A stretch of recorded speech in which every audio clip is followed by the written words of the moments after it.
We're back to the Total Education Celebrity Show, powered by the Beach Lifestyle Celebrity segment. Again, TotalTutor.net, WeAreTheChallenge.com, and all the other areas. And I'm really excited to have this guest on, especially, specifically, I love LA people, and learning more and more about her, reading her background. She has an interesting story. So I want to welcome to the program Christy Curtis-Buss. Celebrity Christy, how are you? I'm good. How are you? I'm fantastic. I'm about to head out to Orlando in 2 days. So you know how every time when you're traveling, you have to try to get everything together and rush, and try to try to have a work day, 3 days and 5. It's a challenge, but exactly. but we're making it through. So Christy, tell our audience a little bit about your background. I wanted to go into the story specifically of what your passion is dance, and specifically enough how you became a dancer and involved in the whole thing as in your whole, I guess, entertainment career. Well, I'm from St. Louis, Missouri, and my mom danced on the radio, actually, as a tapper back in the day on the radio. And she did commercials, Little Red Schoolhouse. So she was in entertainment at a very young age. And then her mom, which was my grandmother, they started a dance studio. And pretty much my mom, learned a lot about dance through having my grandma take her to certain classes and stuff very young. And from there, my mom basically started running the studio more and then owned the studio. And so I was a product of my mom's studio, and pretty much been doing that my whole life. And so I grew up in it. And from growing up in it, you learned a lot that this is what I love to do, especially having the opportunity to be able to learn from your mom must have been awesome. Oh, my gosh. I wanted to be my mom back in the day. I studied every little move she made. She's a tapper, so there's not very many hook tappers or, down into the ground kind of dancers, tappers. It's very light for women, but she went the men's route. And so I learned a lot from her and use that to this day as owning my own studio. And I have over 450 kids per week come through my studio. So you were very, very lucky in a lot of ways to be growing up in the dance community to learn firsthand from an early age. So starting very early helped you in your career for sure, because then you're watching your mom and you're saying, oh my gosh, and she's always, parents are the best teachers in so many ways. You're just like, and you just had a complete love for this. And then I guess, when you had a conversation with your mom saying, I want to do exactly what you do, I'm sure she was so really for it, wasn't she? Back in the day, not very many women owned their own business. So my mom was leap years ahead of what people can do today in the business world as a woman owning her own business. So she did definitely make a lot of changes in just that. Me seeing my mom in the workforce and owning her own business, put a lot of pride into what I do today based on just, having that opportunity. It's not an easy thing to do, and even back then. So not only was I looking at her, as an amazing dancer, I was looking at her how she, every day was at our studio. We basically lived there. And saw her doing the printing machine, and how she made flyers for parents and bulletins. And it was a very huge all-around kind of aspect of learning from, taking everything that she did back then and applying it to what I do today. Okay, so you were learning from her, and I'm sure after a certain amount of time you had to have other coaches, not just your mom. So basically, once a lot of times say, "Oh yeah, your mom is so talented," but you had to have other people tell you have the same talent as well to move forward, right? Exactly. So based on my background, I studied a lot of different other dancing in terms of partners. So back in the day, disco was very big, very big. So I worked with a dance partner in that, and we did contests and here and there. But from that contest, I was working in a club before you had to be 21, which I wasn't. So I taught classes to adults in the club the hustle, all that kind of stuff back then. And from there, they actually had a flyer auditioning for something called the All-American Girl in 1979. So not only was I working at this place, but they had this opportunity for me as a dancer, and I was a gymnast back then too. There was 9 sports involved, and one of them was gymnastics. So here I'm a disco dancer, I'm a tumbler, and I did this show. I auditioned in St. Louis, and they picked 45 girls around the country, and I went to Vegas, and I basically won the whole thing. I was the All-American Girl in 1979, Caesar's Palace, with Kathy Lee Crosby and Peter Marshall, who used to do the Hollywood Squares back in the day. So I won it. I won $50,000 and 2 TV contracts, and here I'm in LA today because of that. So what basically happened is, bam, you're right, and now you're a star in a certain way, meaning now you're ready to go on and be an entertainer. And your mom never got the opportunities that you had, but I'm sure you wouldn't have gone on and said, I'm going to continue this unless she was behind you. So once this happened, once you got the contract, tell us what happens next in your career. I started working, auditioning, doing a lot of auditions in LA. I was very, very kind of going into acting, so I studied that too, because I studied in St. Louis a little bit too. But so I was going up for a lot of soap operas, like soap opera roles, like, you know, young, genuine roles for you know, not teens, but in the early 20s and stuff like that. So I was reading all the time, got really close on screen testing and stuff like that. But because I was doing that, I got a phone call from Days of Our Lives, which was the biggest show, you know, soap opera show at the time. I think it's still on and everything, but back then it was huge. They asked, can I be there in a half hour to choreograph a scene? And from that, I was there for 20 years. Wow. And I read for certain roles, but they saw my resume, which showed that I choreographed and danced. And I actually started choreographing the show and I was there for 20 years. Then I did a couple other soap operas, Sunset Beach, Passions. In that time frame of me starting that career, I also auditioned for the Los Angeles Rams cheerleaders. And I actually got on there, there was 1,000 kids trying out. Oh, my goodness.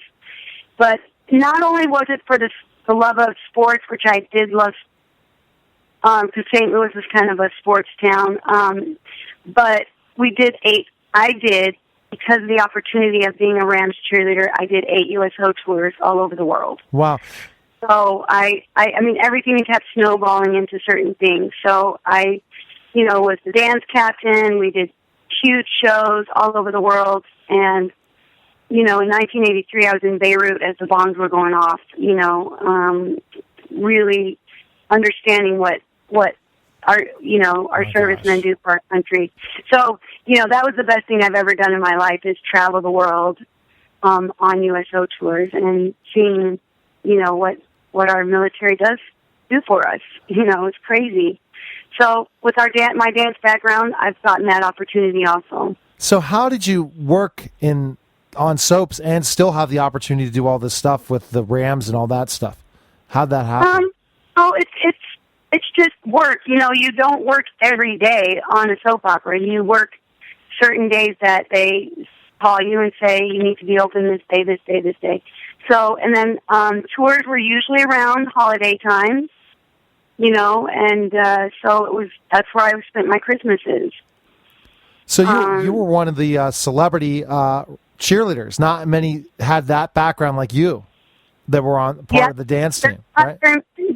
Yes, there's not a lot of, you know, people that get that opportunity. Very few, and it was great. It was unbelievable. We're talking to Christy Curtis-Buss, and we're learning about her life before we go into the whole work with charity work, which is fantastic. And I'd like to do this, have 2 segments, just to learn about the person more and get you're teaching me the history specifically. I then read some of the background after the Rams. You went on and still continued to cheerlead and be involved with the other organizations, and that led you to basketball, right? Right. Well, our coach for the Rams got an opportunity to get a contract with the Clippers. So then I started choreographing for the Clippers, and because I was part of that, intermixing with dancers and everything, I got introduced to Johnny, and that's basically how that happened. So I was dancing with the Clippers and met Johnny Buss, and then we were married in 1991, and we have a great relationship to this day, and very much part of the family. So that's how that all happened. But yeah, I was with the Clippers for about 6 years, working with them. That's interesting that the owner decides to go to the other team, the Clippers, to find. Well, that's why it was big headlines. Like, here's the Clipper girl going to be with the Buss family. I don't know. It was just they like their story. So anyway. we'll keep those types of gossip for another show and another time. One of my other shows, Christy. It's just gossip. I have another show called Real Talk with the Real Housewife with Mary Hammonds from the Real Housewives of DC, and I get these Real Housewives on, and it's interesting. And I guess the soap opera thing. I have another friend who's a soap opera star that came on from The Bold, Leslie Kay from The Bold and Beautiful. And she's a great she's a great girl, and I'm connected to her because of Scott Levy, who's a video game actor I connected with. It's so interesting how this show has opened up so many doors to me, to meeting so many interesting people. That's why I love hearing stories. And I guess through that process, then getting the connections with the Buss family, you continued to stay and dance, right? You were involved in it. Yeah. Well, I mean, I started teaching more, and then I slowly developed my own studio since about 1989-90, and that's what led to me to have my studio as well as working with other things. So I took my background and, I do what I do best, is teach, and I'm really good at that. I have a gift of, working with kids, and I involve a lot of certain groups of kids that may not be able to take class. Those are the opportunities that I give so many kids. That's great. It's more of, I would say, scholarship level, so that they can dance. Because most of them that come to me, like, there's a few that cannot afford it, so I find a way to keep them there. So that's kind of like the charity work that I try to open myself up to, because I'm blessed, and I do the studio because I love it. I don't do it because I have to. So with that, I give a lot of opportunities to children that might not be able to take class. So what do you think of now the dance community? And this is just a question. We don't have to say anything except, was it good that dance is getting so highlighted with certain shows like Dancing with the Stars, but also Dance Moms, that you're getting, dance is getting more recognizable, wouldn't you agree, in the mainstream through those two shows? I think that dance has definitely gotten more, awareness of what it's like to be a dancer. Some of the shows are a little extreme, but, it is what it is. It's still dance. The popularity of dance has always been there for me. Like, I feel like parents want their kids to be in some kind of dance.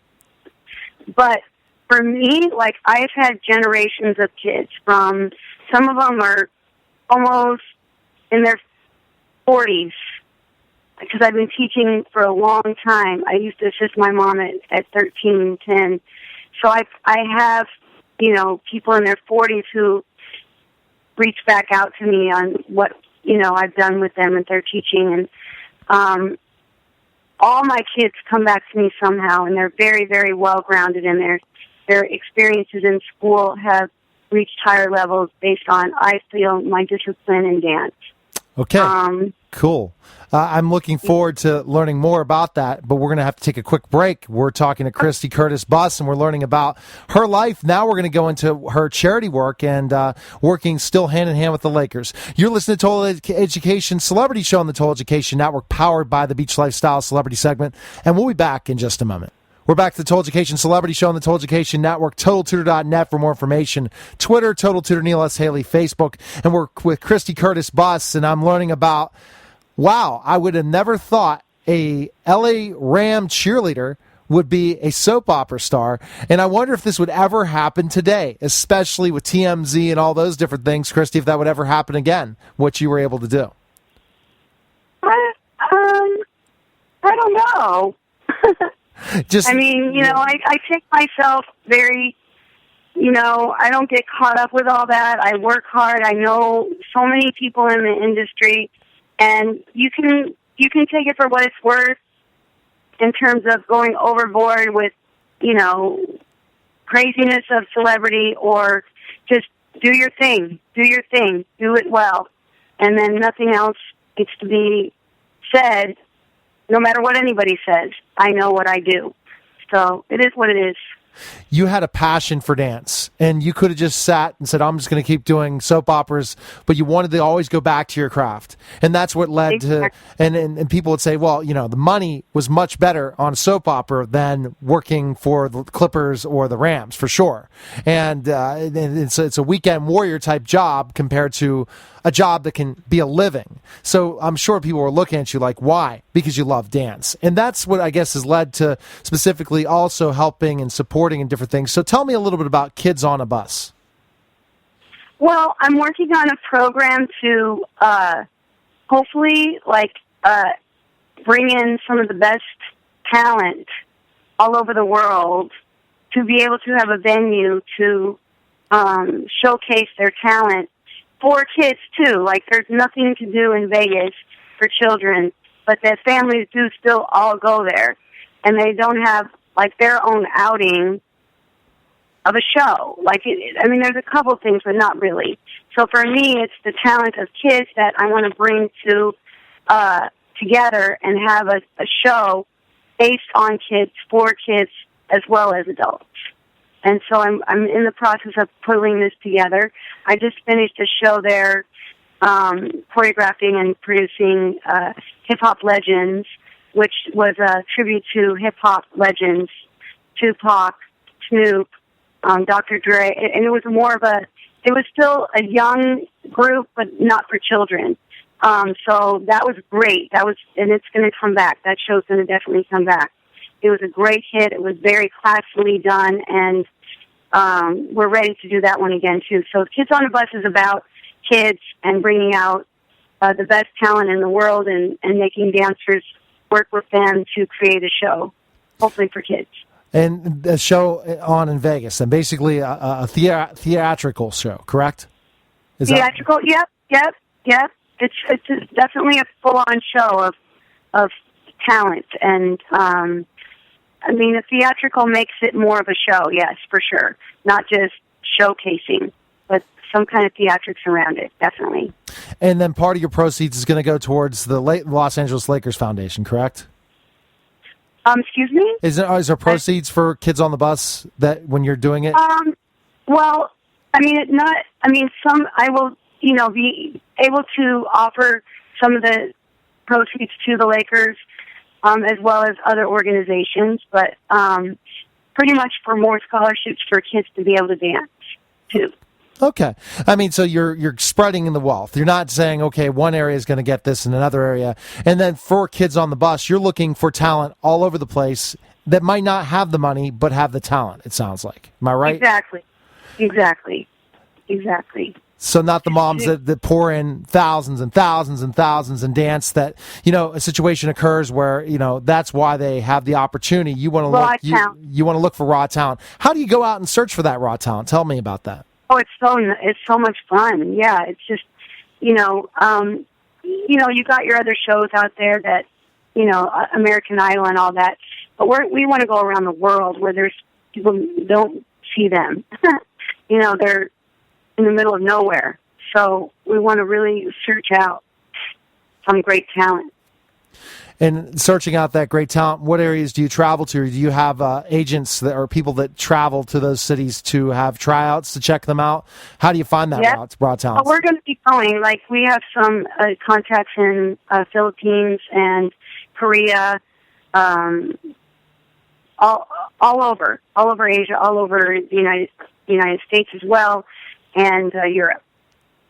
So quite interesting. And so, are you going to be doing it, or you have a team together to go out? No. I definitely want to be a part of it. Definitely.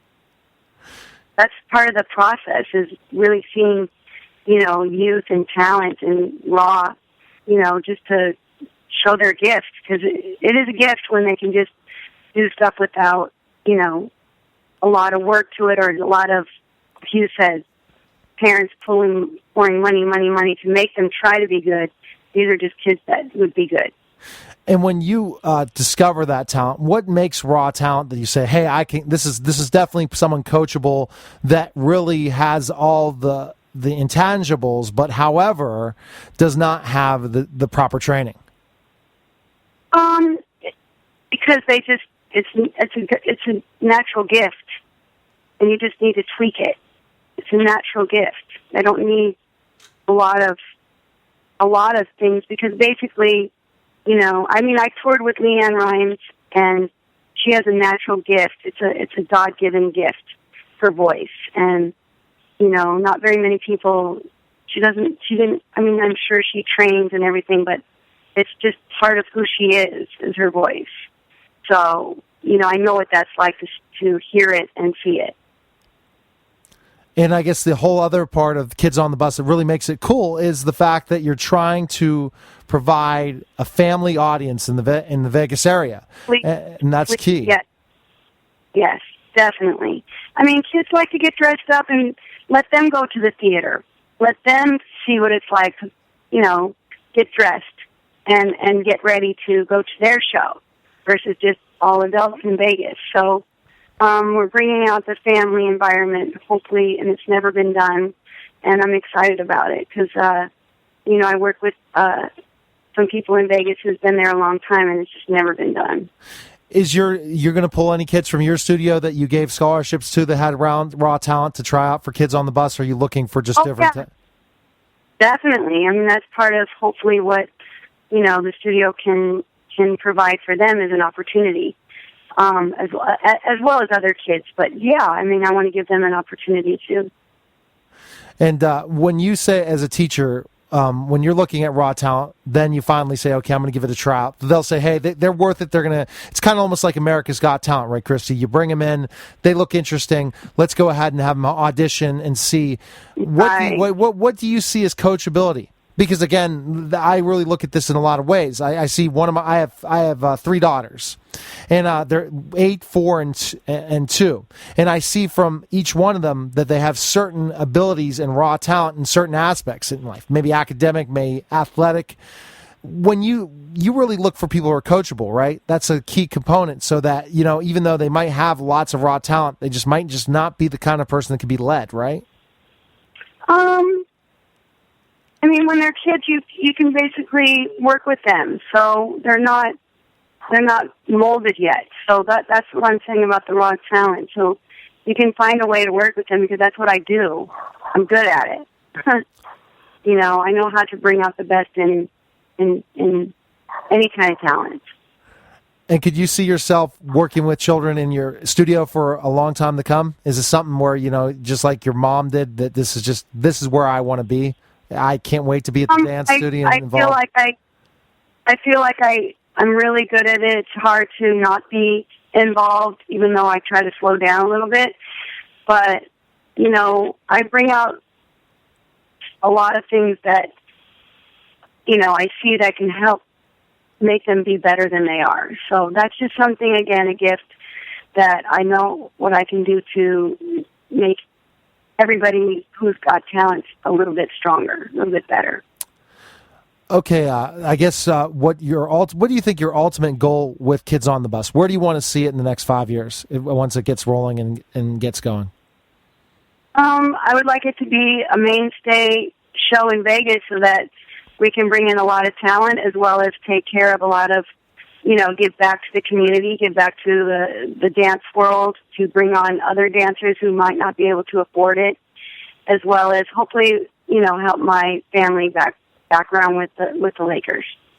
give back to the charity. And it's definitely a passion for you in any other ways. Are you ever going back into acting, or do you do any acting work as well? Being in LA, having those opportunities, do you still do you still have the acting bug, or it's just not something for you anymore? I don't know if the right opportunity came around. I mean, I'm not, going out every day, but if something came to me and it was a good piece or something like that, you never say never. And could you see Kids on the Bus end up being not just on stage, but also some sort of a documentary or movie down the line, or TV show, reality show? Yeah, definitely. So yeah, I mean, I still can dance.